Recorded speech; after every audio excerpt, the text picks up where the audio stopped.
Get in the know. Nonstop Vikings talk. It's Purple Daily on Score North and ScoreNorth.com. Purple Daily, presented by Surly Brewing Company. Enjoy this one right here. I'm going to tell you, this is unbelievable. Philadelphia, you did a great job. It was a great game. But how about those Chiefs?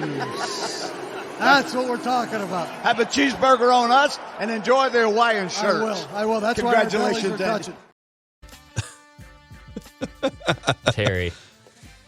Terry Bradshaw might be winding down for his Super Bowl podium interview time, huh? Why is the podium still the same as it was in 1968? That's my question. Have they put them up and it's like little futuristic? It literally looks like a Jetsons futuristic podium thing. I don't even know how would you fix it? What would you do if someone said, all right, you're the new Judge Zolgad? Yeah, I would just you're the new Super Bowl podium guy. What are we doing this year? I would just bring in a small stage, but what they do is it looks like it's always this little like round thing that appears it's going to take off.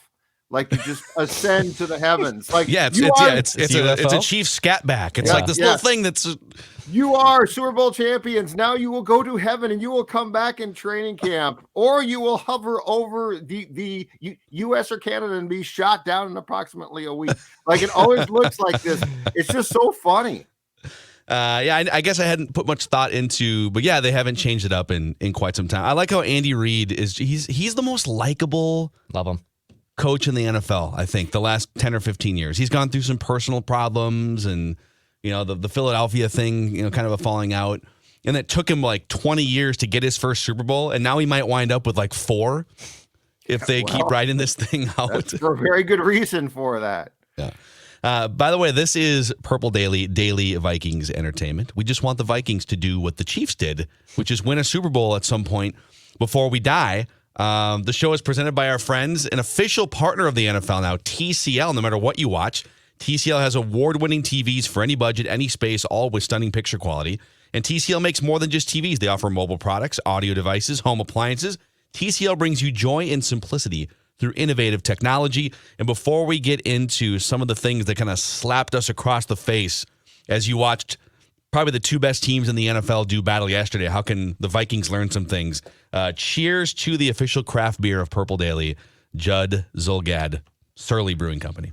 Yep. In fact, I know that both you guys and our audience is going to be shocked to learn that I enjoyed a few yesterday while watching the final football game of the season. And while so did the refs, too. The refs were enjoying some toward the end of them. Oh, you know what? We could talk about that. But anyway, Surly Brewing, we appreciate their sponsorship. And, of course, they brought this show to you throughout the course of another season in which the mission was defined, not just by us here on PD, you guys, but also by the folks at Surly who put out Before I Die. Hopefully the mission can now resume free agency, the draft, and then training camp again as the Vikings pursue the elusive Super Bowl championship. Yeah, this show, in case maybe you ducked out for a while after the season, maybe you're back here on this Super Bowl Monday, this recap day. This is the home, if you're a Vikings fan, for off-season fodder, speculation.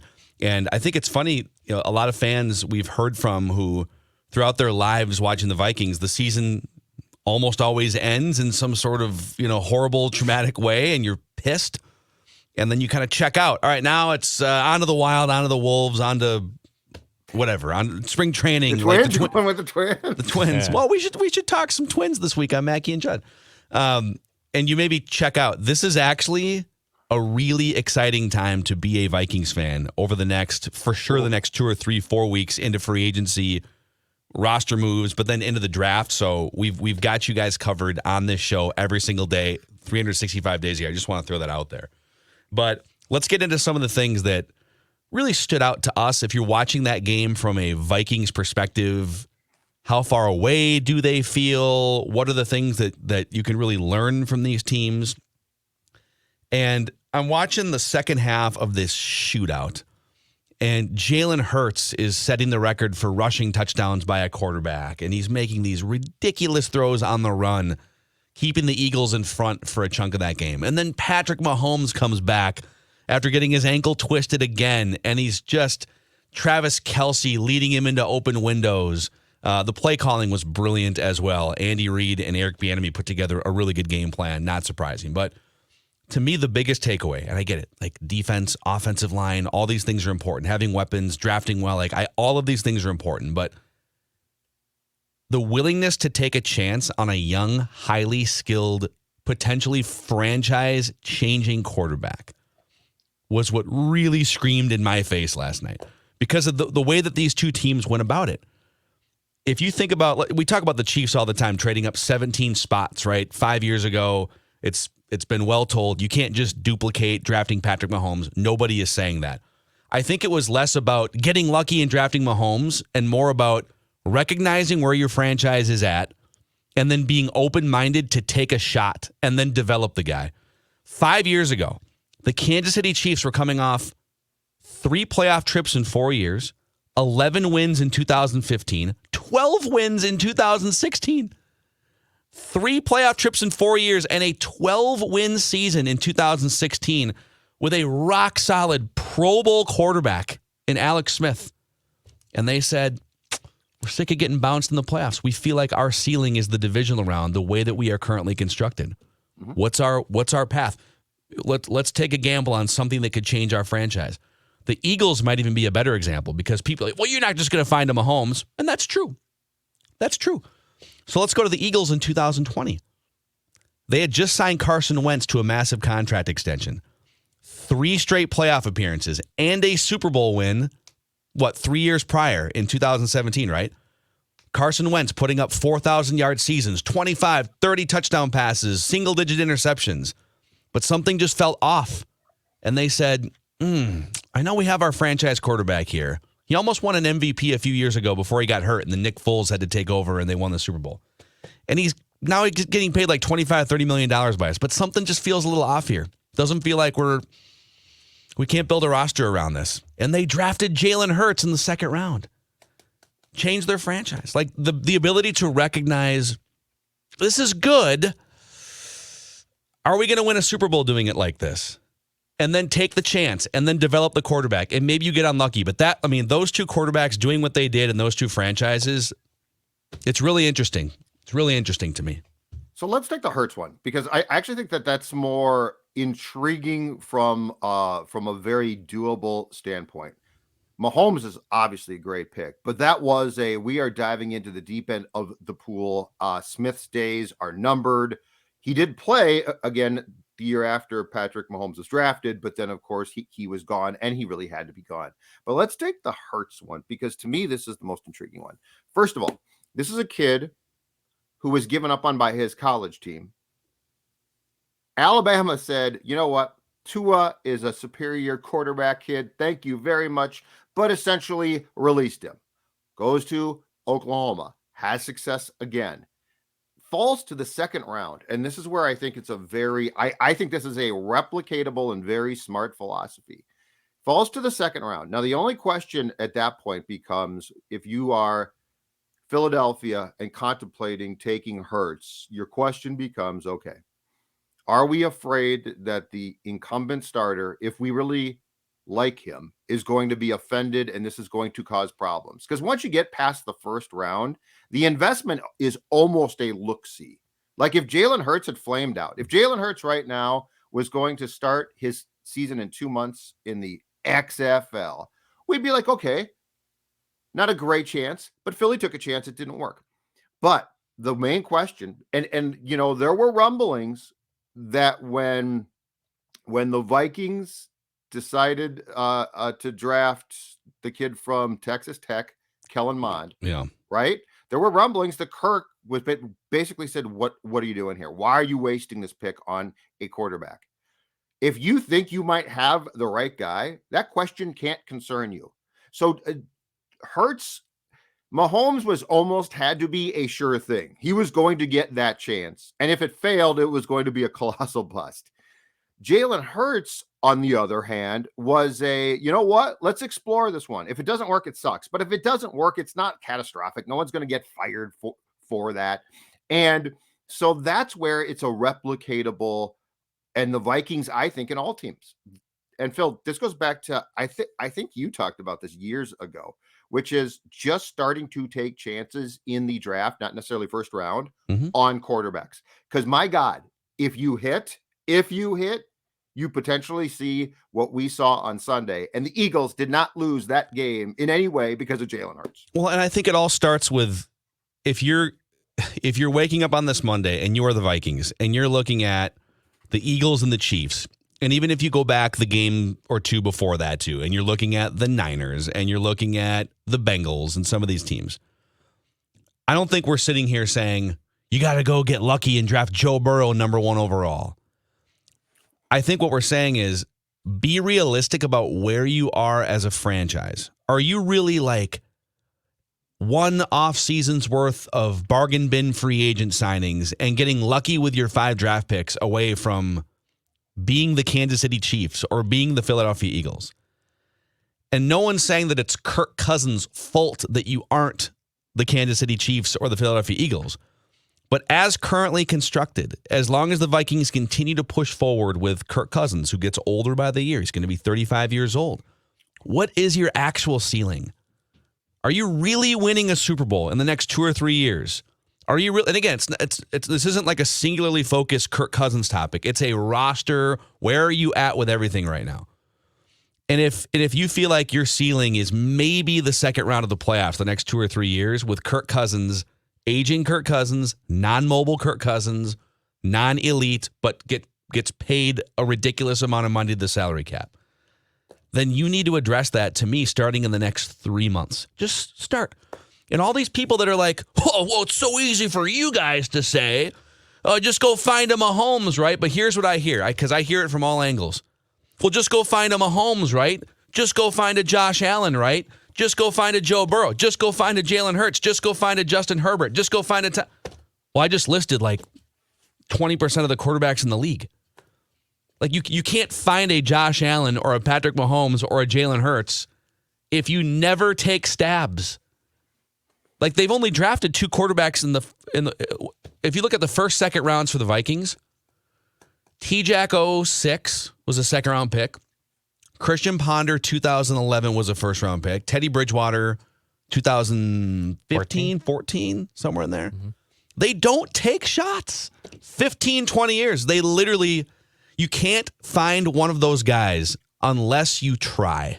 And that is my beef with the Vikings. Oh, well, maybe we try Kellen Mond over here in the 3rd round. Well, okay, you need to take some of those shots as well, but they don't try. They just, we got the 14th best quarterback. We got the 10th best quarterback, make it a bunch of money. Now let's see if we can be perfect in free agency, development, and the draft. And when they're not perfect, this is the result. You either get, 8 or 9 wins and miss the playoffs, or you get smoked in the 1st or 2nd round, and you're wondering, okay, how can we patch this thing together all over again and do it again in March and do it again in the draft? Be realistic about where you are as a franchise is my plea to the Vikings this morning. Well, first of all, don't forget JDB. John Davis. That was a 5th round pick, though, right? It might have been. I just thought he was, the cavity of Brett Favre. So much upside. Yeah. So the question now, though, goes back to this, and it's a question I hope that the Wilfs asked Kwesi and O'Connell both before they were hired last winter. The question is, what is your means of solving this? So there's, as far as I can tell, there's 4 ways. One is you go get Kirk Cousins. You either trade for or in free agency, you sign an established guy that you like. The Vikings have gone down that, my God, in the 90s, that was the choice, right? Warren Moon, Slappies, really good guys, but that was their choice for the most part in that decade. If you're not going to tear it down, then you know what? And the Vikings have as far as I can tell, this franchise has no intentions of tearing things down. You're not going to get Joe Burrow. You're not going to get a top 5 pick. Mm-hmm. So then the question becomes, okay, are you going to have the cojones to make that significant trade to get into the top 5, which, by the way, you're going to mortgage a lot. You're going to lose a lot of draft picks. Some teams do. If the answer to that is no, we don't want to give up our draft picks. Like we're never going to trade 2 first-round picks and 5 total picks for 1 pick. Okay, now we're down to the last one, which is, are you willing to take wild cards in quarterbacks in the draft starting in the 2nd and 3rd round. So like there's only X amount of ways to do this. And when you are a team that rarely is horse bleep, which the Vikings are, you have to get creative. And what I see is you finally have a coach that knows offense, a coach who himself was a drafted sort of slappy QB, and those guys develop, and sometimes in Kevin's case they don't develop. But that becomes the question, is like, how do you plan on finding the guy? Because I feel like we are so conditioned for the most part to, well, just go trade for a guy or sign this guy. Now it's Moon, now it's Favre, now it's Cousins, now it's a guy named Salisbury, now it's Jim McMahon. Oh my God, he used to play for the Packers and Bears. So that becomes the question of, for all the people that say, well, Philadelphia, how lucky were they? How fortunate were they? No, they actually had a strategy of let's take a chance. And if it doesn't work, it doesn't work. Yeah. And of course there's luck involved. No one's saying there's not luck involved. But when people get hung up on, well, you have to get lucky, therefore you shouldn't step up to the table, the poker table, the blackjack table. Yeah, the draft is a gamble. Taking a step back with your roster is a gamble. The Eagles are actually kind of the Minnesota Vikings the last 25 or 30 years with more like top end success. The Eagles are very well run under the ownership and the front office. They almost always have stability. They had Andy Reid for 15 years, then Doug Peterson for 6 years. And then they wind up with one reset season in 2020, but boom, they build the roster right back up. They find their quarterback. They had one reset season at the end of the Andy Reid era. Even with Chip Kelly, they won 10 games in back-to-back seasons because their franchise is stable. The Vikings franchise is stable. So, and I would say this because I think it was 5 years ago when the Super Bowl was in Minneapolis, right? And you and I were doing those Radio Row shows, some of the most fun radio shows we did on the old 1500 ESPN. That was a blast at the Mall of America. And Kirk Cousins was standing in line one of those days at the Shake Shack getting lunch as he was, I don't know, he was probably there, doing some recon for his family on the Twin Cities because he knew that the Vikings were an option. Yeah. Yes, you're accurate. He was doing some research. And I remember 5 years ago, with the way the Vikings were constructed then, with the best defense in the NFL, Stephon Diggs, Adam Thielen, Dalvin Cook, everything was ready. But we didn't trust Case Keenum to ride the magic carpet ride for another season. So 5 years ago, the tone of this conversation was, boy, if you could just find a rock-solid quarterback, not even like whoever the Patrick Mahomes, you don't even really need an Aaron Rodgers. You just need like this roster. Smith. Yes, we did. We wanted Alex Smith. He got traded. The agreement came while we were on the air at the mall. And I remember we're like, oh, man, Alex Smith just there goes our out. guy. In retrospect, that wouldn't have necessarily worked out well either. But like the tone of the conversation was the Vikings have done a masterful job building a roster here. Best defense in the league. You got a bunch of 25-year-old guys like Xavier Rhodes running around, Harrison Smith in his prime, and you've got some of the best offensive weapons. Kyle Rudolph was still in his prime. You had weapons everywhere in offense. Offensive line was a little rickety, but if you could patch a spot or two there, it was Kirk Cousins could be the final piece to this puzzle. And unfortunately, things didn't work out that way. They missed the playoffs in 2018. They did get there in 19, but by the time like 19 and 20 came along, the top-ranked defense started to erode. They lost some players to age, to free agency, and then it started to spiral. So as we sit here today, 5 years later, I would have a similar opinion if this was 49ers Daily right now. I would say, just like 5 years ago, I would say, boy, a guy like Cousins, just a professional quarterback that can come in here, get the ball to the weapons, stand behind a good offensive line. You don't have to score 30 points because the defense is going to have its bleep together. I would say, boy, if this was 49ers Daily, let's do it. Screw this uncertainty with Brock Purdy, 7th-round picks, his elbow surgery, and Trey Lance. The guy's played like 16 games since high school, basically. Go get a Kirk Cousins. If you can prove to me, anyone out there, that the Vikings have a path forward as currently constructed with the quarterback they currently have, it's not his fault necessarily, but as currently constructed, if you can prove to me that, no, they can still win a Super Bowl in the next couple of years. They're going to nail their 5 draft picks. They got the 4th worst cap situation or whatever it is in the NFL, and they're going to maximize those bargain bin dollars. I will listen to you. I just don't think there's a path. And so if there's no path, what assets do you have that you can start to accumulate draft picks, cap space, etc., to open your window as wide as possible, as soon as possible, maybe even starting in 2024? That's where I'm at with this conversation right now. What we've learned in this town in the last 12 years now, too, and I don't think it's talked about enough, is this. We are so conditioned to think that certain years and certain teams are just prepared to pop. 2009 fun, bring back Favre. Oh my God, you got everybody back. 2010 is going to be it. Of course, it was a disaster.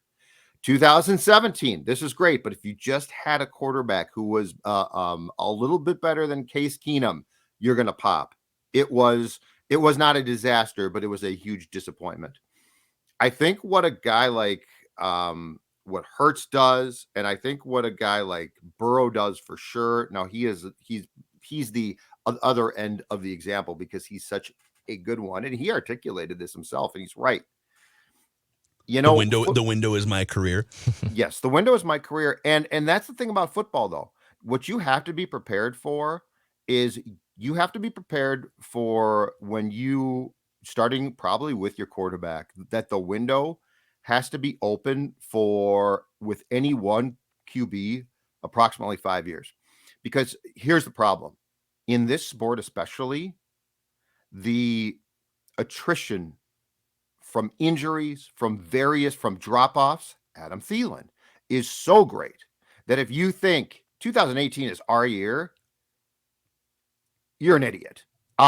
What you need to say is Kirk Cousins and this I whole thing. I thought it was. I did too, but I learned from that. I learned from 2010, which was just an in-your-face, you're a moron, Judd. 2018 to, oh man, this is a nice move. And by the way, I'm not saying I hated the gamble, because if you don't take the gamble, a lot of times you then become the Twins. So I'm not even criticizing the gamble. I'm saying my experience in watching the sport has led me to realize that because this is such a fickle sport, because you cannot depend on anything, because people go off cliffs, because people get hurt, that when you say, okay, final piece of the puzzle in football, it's nonsense. It's pie in the sky, and it's based on this hope that everything goes right. And the second you think that everything is going to go right in a given season for your team, guess what? You're wrong. I give you the Buffalo Bills this year. Everything's going to go right. It didn't go right. So I think that's the thing that I've realized is that when we're talking about roster construction, it has to be done with an assumption that it needs to be a multiple year construction, based on the fact that you have to assume that what you think is going to be a good season might fall apart very quickly, because that's how the league works. Yeah. Yeah. What about you, Dex? Where are you at after soaking in that action yesterday as it pertains to the Vikings? Yeah, not to be afraid to take chances on quarterbacks is definitely a huge thing there. And both these teams were always thinking kind of one step ahead, not just drafting immediate needs. I mean, I know our guy, I believe Tyler Dunn, who for Go Long wrote the whole piece on how the Chiefs built their roster, and they were building for, something of need, but also for planning ahead, right? They planned ahead for Patrick Mahomes. They traded for Orlando Brown. They made all these moves. They said goodbye to Tyreek Hill because they knew they would still be okay. They built up an offensive line after watching Mahomes get basically drilled in the Super Bowl that they lost to the Bucs a few years ago. That was all part of their plan. Same with the Eagles, right? Carson Wentz was basically coming off an MVP year in 2017. He was still rehabbing his leg, but they said, you know what? Let's take a chance on a second-round quarterback who was a Heisman guy and was pretty damn good at Oklahoma. Let's see where it goes. He's not our starter yet, but they were still thinking one draft ahead. They get him A.J. Brown last year because they saw, there's potential here. They're looking at one steps ahead. They're not going into a draft thinking, all right, well, we need a starting center. The Vikings, we need a starting center, so we're going to draft it because that's what we need. Well, is that the actual right move to make long-term? Are you thinking one step ahead here? And I think their draft strategy, their free agent strategy, both their teams, Chiefs and Eagles, there's plenty of examples that they were thinking steps ahead, not just short-term gains. They were looking at long-term gains. And that's the thing, like long-term for the Vikings, it's so easy to be caught up in short-term right now because, oh man, you still have Cousins who played his ass off in the fourth quarter last year, and he's 35. So your window with him is kind of year by year, and contractually it's year by year. And you got Brian Flores. You might only have him for 1 year. So, right, if you could give him some pieces, like everything is kind of screaming at the Vikings. You won 13 games. You have a really good starting quarterback who still has maybe a year or two of prime left. You got Daniil Hunter, who maybe has another year of elite level play left, and Za'Darius, if he can, heal the knee contusion, whatever. Like everything's kind of screaming, boy, if you could just keep throttling, just go a little bit further. But to Judd's point, there are a handful of reference points in franchise history that tell you, hey, it's okay. It's okay. That was your race to run, and you came up short. Now it's time to look at the next race. Not a full reset or a full rebuild necessarily, but what is the actual Super Bowl window for the Vikings? Is it 2023, or is that fool's gold? Or is the real window 2024 to 2027 when you have Justin Jefferson in his prime making a ton of money? You got left tackle, right tackle in their primes. You got franchise tight end guy who, especially after like Travis Kelce ages out here and George Kittle, TJ Hawkinson could be one of the 3 best pass catching tight ends from 2024 to 2027. What can you do for that window? Unless you can convince me that there are offseason moves to be made to be the Chiefs, Eagles, 49ers, Buffalo Bills, Bengals. Wouldn't it make more sense to take some of your assets, get some draft capital, clear some cap space for a 2024 to 2027 window? Not a 2-win season. I'm not saying that they need to tank. I'm not saying they're going to be the Lions. But what is your actual window is the most important question for the Vikings this morning. And we keep hearing this one too. Well, if they get bad, Jefferson's going to be upset. Why would you want to get bad? But here's the thing is you don't look at Jefferson on a year to year. You're going to sign him to a massive extension, okay? So the question is, how do you win a Super Bowl while Jefferson's in his prime and still here? Not, oh my God, if they're bad in 23, he's going to be upset. Like that becomes the default position of the argument, and it's incredibly flawed. Because you know what? Okay, let's say you win 6 games in 2023, but that then gets you on the arc to where you draft your quarterback, to where you get your team. So that's one thing. The other thing is look at the smart teams as well. Look at how they peel off pieces, veteran pieces. The Vikings literally are now, and they've done this before. I felt like they got away from it, but they're back to it. They literally take most of their key veterans to the cliff and then watch them jump off. Yeah. Instead of saying, yeah, Dalvin Cook's pretty good still, but we see the attrition coming and he's really not worth that contract. Dude, we're really sorry, but we're going to trade you because you have value still, but we're going to gamble that is a very short-lived shelf life now. Look at the amount of guys right now that we have at the edge of the cliff, and they're going off of it, and there's nothing that you can do. And I would argue that most of them now have no value. So that's the problem too. So like there are just, and this is, in fairness, this is Kwesi and Kevin O'Connell's first real off season to make moves. They got here last year and they certainly made moves, but they had just gotten the jobs. And it's very unfair, I think, to grade them off of that, right? But this is the first time now where you're like, okay, guys, let's see what you're going to do that's going to be different than Rick Spielman, than Zimmer was. Let's see what you're going to do to affect change here that says, you know what? I see something different here. Yeah. No, so it's there's just a lot to be figured out for this franchise here in the coming weeks. This is usually the week 2 where crazy things start to happen. We already saw Derek Carr get released by the Raiders. That was before the Super Bowl. I love Derek Carr. He had all the leverage, right? He has a full no trade clause. Oh, can we maybe find you a trade partner? He's like, screw you. Bleep you. I'm not waiting it. I'm not going to help you get draft capital for me. Yeah. Screw you. If I want to play for the Saints, I'll just make it happen myself. Or we can let this go past the roster bonus deadline. You can give me my roster bonus, then we can figure it out. But that was amazing. But isn't this the week generally, Judd, where things start to, like, Aaron Rodgers is going to come out of the darkness at some point? When did that start? A trade. Now, did he go in today before the game? Oh, so he goes in today, so he'll be there till like Wednesday. Yeah, I don't know if he was watching the game, but he was. That's what I was gonna say. Monday was day 1 of darkness for Aaron. Yes, but yeah, and so I think the combine starts at the end of the month too, and that's where I think we'll start to get stuff like the initial reports on a Jefferson contract extension. Like, don't forget, this is where it gets dicey because it was the combine in 2012 or 13 where I believe fueled by a few cocktails, Rob Brzezinski and Ben Dagara, who was That's AP's right. agent at the time, basically got in a 2 a.m. screaming match. Yeah. So, like, this is where it gets fun. And just because a guy's a star player does not mean that the team's like, oh my God, what can I do? The team pushes back too. So, yes. I would like to bring up something, though, that I saw yesterday that I think was very instructive. And Phil, you talked about this briefly, but just as far as what Kevin O'Connell can learn. My God, can we talk about, for all of you who say, including players, oh, adjustments, halftime adjustments don't happen. Once you go into a game, that's no adjustments. I'll say this to guys that played who say this. You ain't paying attention. Now, it might not be on a chalkboard at halftime, right? It might not. I don't know how they're done. But can we talk about what not just Reed, but Andy Reid, Bieniemy, and the entire Chiefs team did to make adjustments to what Philadelphia was doing to them? Orlovsky did a marvelous instructive breakdown this morning on this. But red zone, for instance, they took some time to figure out exactly what the Eagles defense was doing. And then in the second half, they exploited it. So they went from a first half where it's like, this doesn't look like the Chiefs at all, and Philly looks really good. Nice job. Kelsey caught the first touchdown, but after that, the Chiefs were really slowed.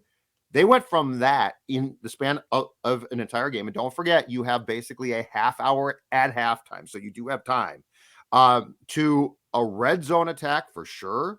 That was absolutely brilliant. And I just hope O'Connell watched that.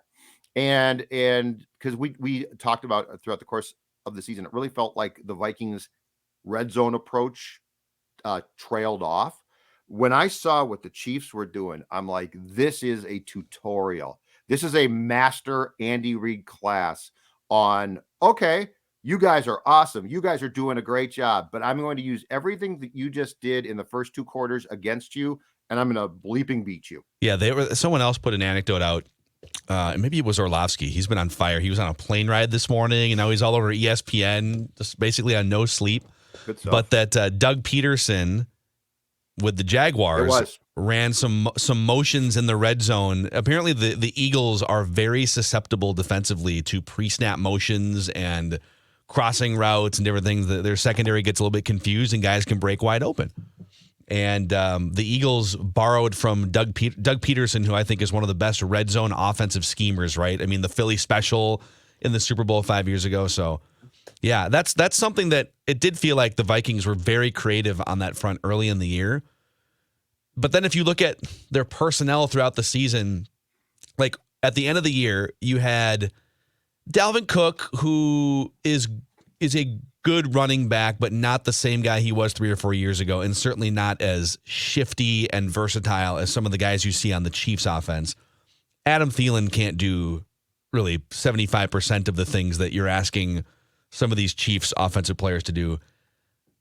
I don't know that the Vikings have the personnel to do what the Niners do, to do what the Chiefs do, to do even what some of the stuff the Eagles do pre-snap.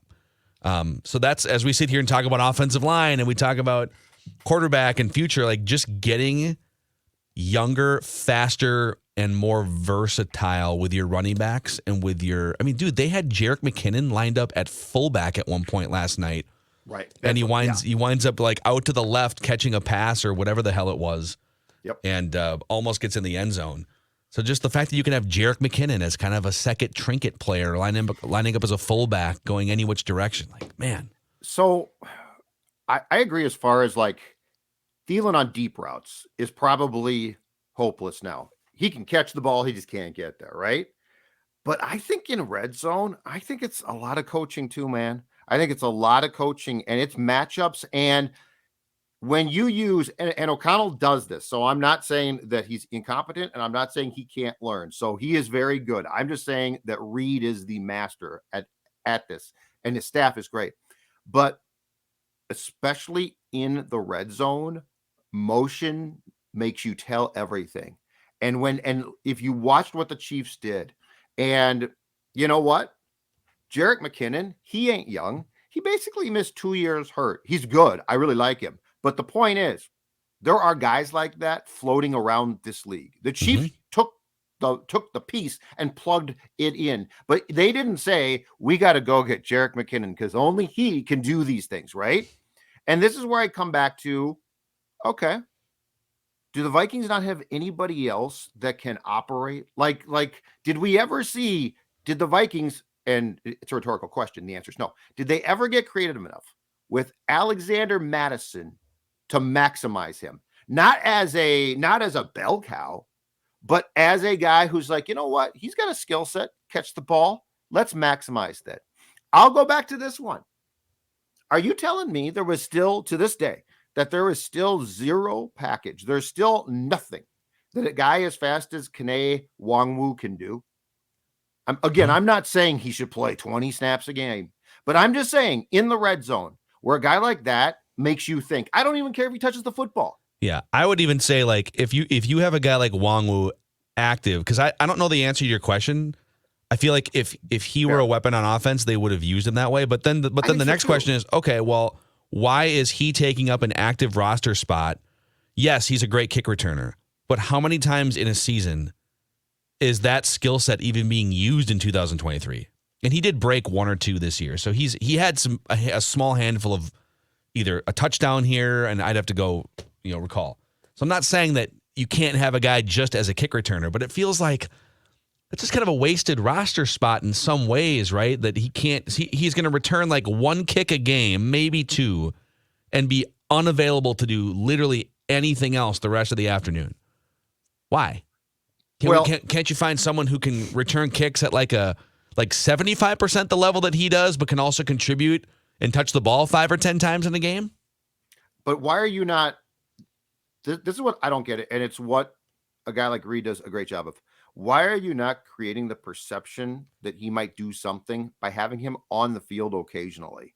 I don't even care if he touches the ball. His speed has to be accounted for, because if he does touch the ball and it's in his control, he's a pain in the ass. Yeah. So that's my question is like you look at the trinket players and these specialty plays. I mean, the Chiefs do some silly stuff, but guess what? It draws out answers. The ring around the rosary, it's funny as hell, but it answers questions of what the defense does. And now it's the tell. Like to me, it's like poker.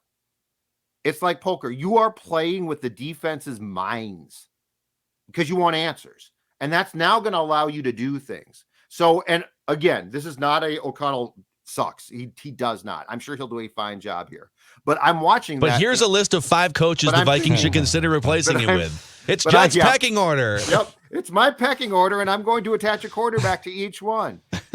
I just think it's an interesting thing that you watch and say, couldn't you do more? Couldn't you have done more? Yeah. But then of course, and I agree with you.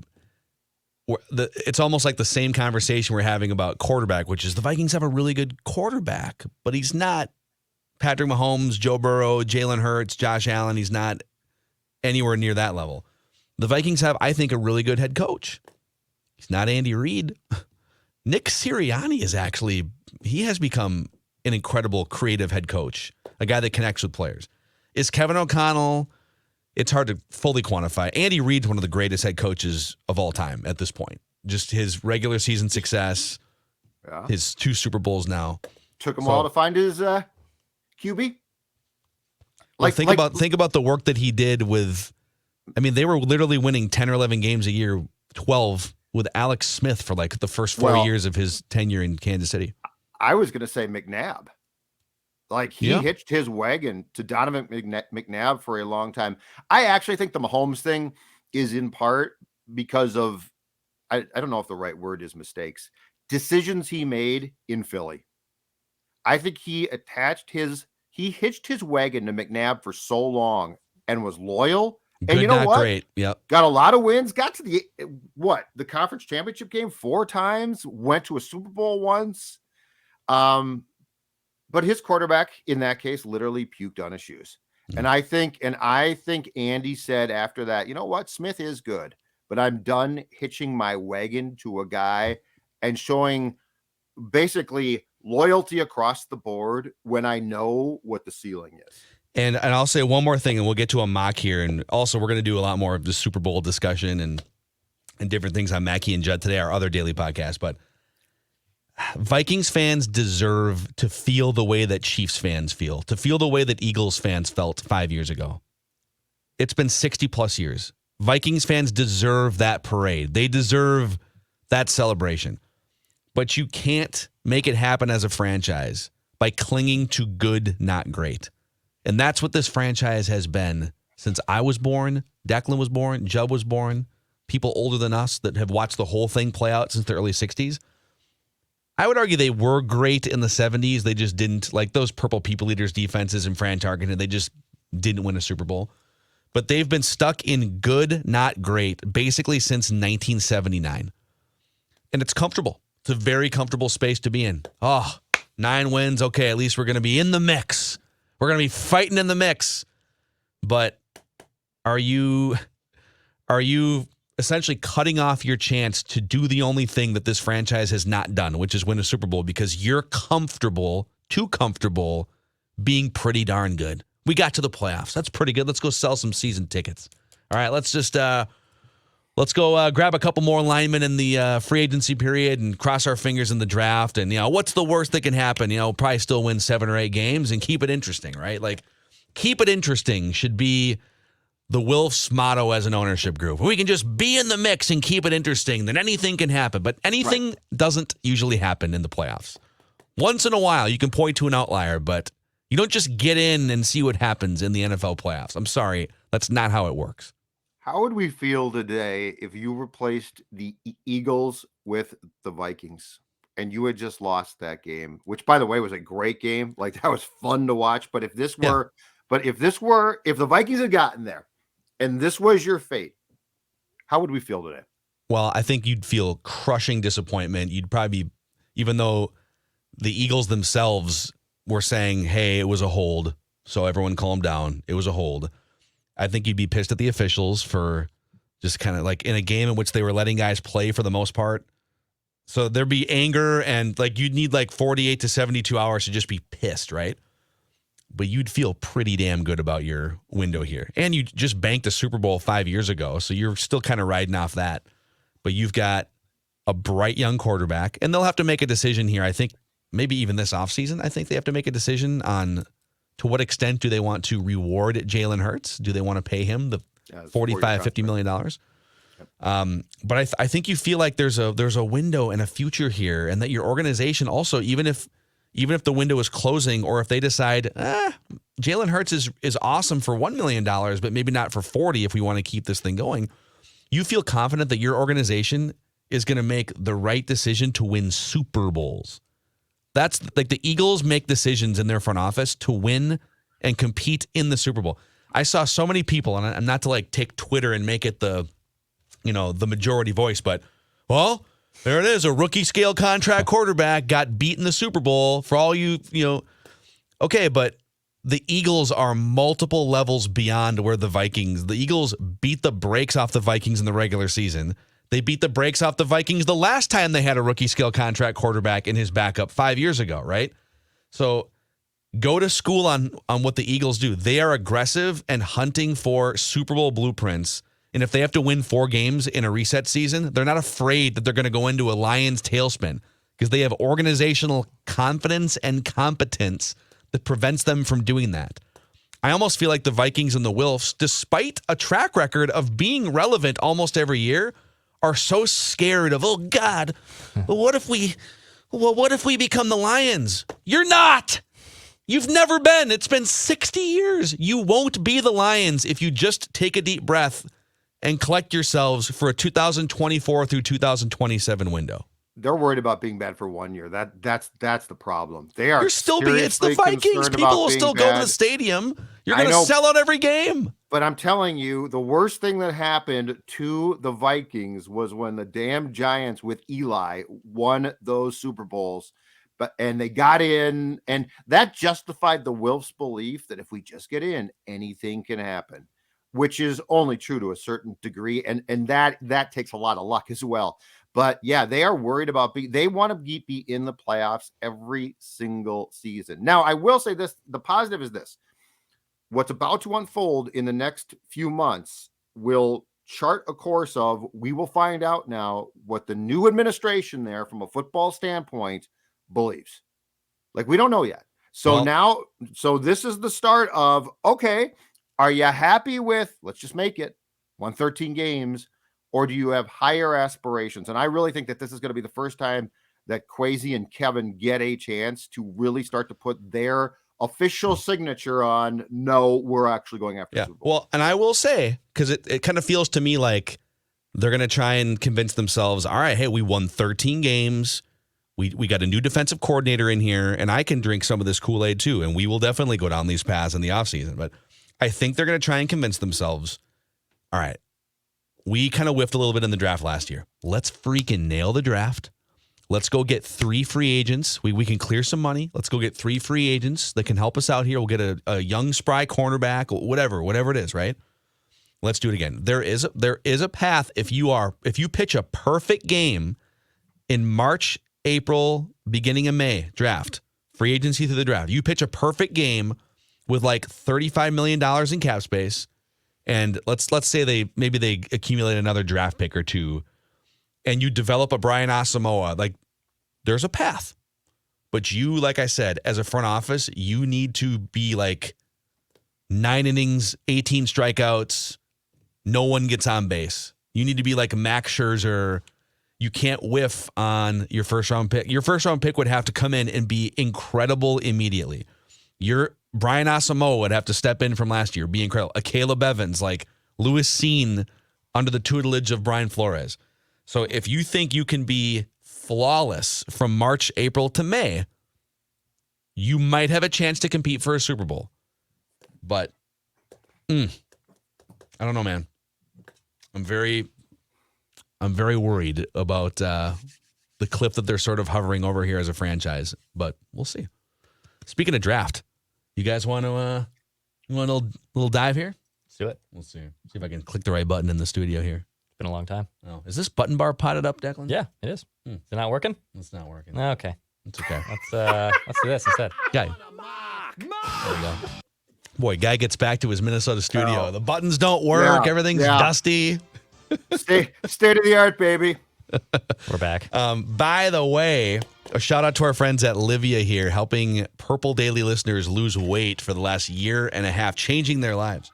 Yeah, it started with me September of what would it have been, 2021, starting then, and for about the next 6 months on the plan, on the initial phase of the plan, I became the guy I was the guy on the left, I became the guy on the right, down 40 pounds. And now the most important thing, because this is a weight control center, this is not a diet plan, I have maintained my weight loss, which is obviously the most important thing. A lot of folks in the PD family have done the same. They've shared their stories and pictures. And now I want you to have an opportunity to be the latest. If you are saying, you know what, Super Bowl's done, I'm going to get myself in shape now for the spring. I'm going to look good in the summer. Guess what? I've got the plan. And right now, 50% off the program. If you just inquire about the Judd offer, Judd from Score North, just tell him Sports Dad sent me. You will get 50% off a program, and you will take the first step towards the new you and weight loss that can be sustained, which is, as I said, the most important thing. 855-GO-LIVIA, 855-GO-LIVEA, livia.com, livea.com. Check them out. Also coming up in a couple weekends, the 2023 Choice Bank Minnesota Golf Show.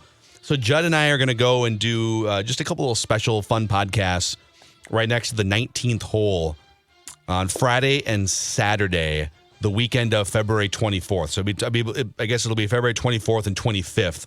We're going to be out there. And the 2023 Choice Bank Minnesota Golf Show features more than just our live podcast, also Garage Logic and some other fun shows, food and beverage at the 19th Hole Lounge, great deals on the latest equipment, accessories, so much more, golf apparel, special offers from your favorite courses around the state of Minnesota and beyond.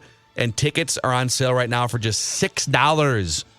Promo code GOLFER when you go to scorenorth.com. That's promo code GOLFER. Go to scorenorth.com. That includes 14 free rounds from TwinCitiesGolf.com. You can also go to minnesotagolfshow.com to buy tickets. That's probably easiest. minnesotagolfshow.com. ChoiceBank.com, presented by Choice Bank. So, all right, let's mock, boys. We found one here on this Monday morning that involves multiple trades from Pro Football Network. Mercy. We are bringing you as many mock drafts as we can get our hands on here. Generally one a day on Purple Daily, Mackie and Judd sometimes. And we're stockpiling a list of where the mocks have, or who the mocks had the Vikings choosing. You guys got Jordan Addison from USC, from CBS Sports last Friday. Let's go through this. The first overall pick traded to the Texans. The Texans swapped the 1 and the 2 with Chicago. And the Bears pick up the Texans' second-round pick and a 2024 third-rounder to move back one spot to take whoever they were going to take anyways. Oh, the Bears, man. The Bears are sitting in the old catbird seat right now. So Bryce Young to the Texans at 1. Okay. Jalen Carter to the Bears at 2. C.J. Stroud to the Panthers at 3, who trade with the Cardinals. Ooh, that's a curveball, right? I thought Stroud was falling to 7 or 8 in the few mocks you did read last week. Well, the Panthers don't believe that's the case. They move up from 9 to 3, and they give up their 39, 93, and a first-rounder next year to move up those 6 spots. Interesting. Okay. Wow. All right, Will Levis goes 4 to the Colts, so 3 quarterbacks in the first 4 picks. Interesting. Will Anderson to the Seahawks, the edge rusher. Devin Witherspoon, cornerback, Illinois, 6th. It's the first cornerback off the board. Then Christian Gonzalez, the second cornerback, 9 to the Cardinals. Let's scroll here. First receiver to the Texans, Jordan Addison. Ooh, the Packers trade up for Quentin Johnston, moving from 15 to 13. Oh, my. Actually, that's not what the trade was. The trade was Packers move up to 13, and they send Aaron Rodgers to the Jets. Oh, wow. I love it. You know what? Good for this mock. I love this mock. This is amazing. And then they grab the Notre Dame tight end at 15. So they've got weapons galore for Jordan Love, I guess, is the theme here. All right.